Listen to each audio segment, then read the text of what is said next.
भविष्य से आया खत। जब समय ने खुद संदेश भेजा।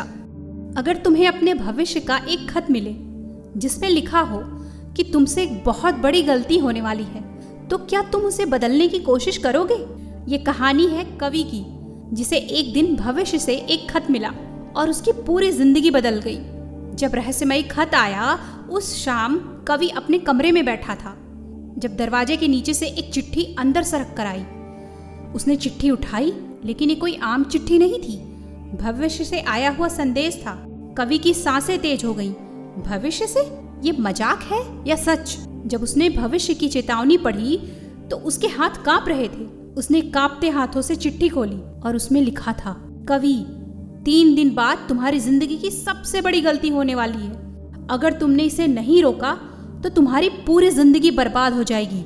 इस गलती से बचने का सिर्फ एक ही तरीका है, सही चुनाव करना। कवि अब सोच में पड़ गया। ऐसी कौन सी गलती? ऐसा क्या होने वाला है? फिर कवि ने अपने भविष्य की खोज शुरू कर दी। अब कवि को बस 3 दिन थे।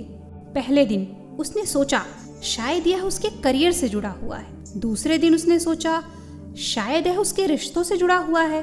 और फिर तीसरे दिन एक ऐसा मोड़ आया जिसने उसकी सोच को हिलाकर रख दिया। जब चुनाव का समय आया, तीसरे दिन कवि को 2 बड़े मौके मिले।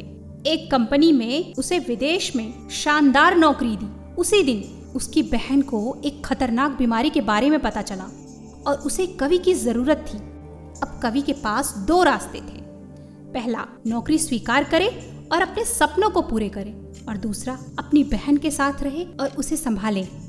अब उसे समझ आया कि भविष्य ने उसे इसी फैसले के लिए चिताया था, लेकिन उसने नौकरी छोड़ने का फैसला किया और अपनी बहन के पास रहने का निर्णय लिया। और फिर कुछ महीनों बाद उसकी बहन पूरी तरह से ठीक हो गई। और हैरानी की बात तो ये थी कि उसे अपने ही देश में एक और बेहतर मौका मिल गया। अब उसे समझ आ गया था, सही चुनाव हमेशा दिल की सुनकर करनी चाहिए। भविष्य हमेशा निश्चित नहीं होता, हम उसे अपने फैसलों से बना सकते हैं। इस कहानी से हमें सीख मिलती है, हमारा भविष्य हमारे हाथ में होता है। हर फैसला हमें नई दिशा की ओर ले जाता है। इसीलिए सोच समझ कर चुनो। कभी कभी बड़ा बनने से ज़्यादा ज़रूरी है अपने अपनों के साथ रहना।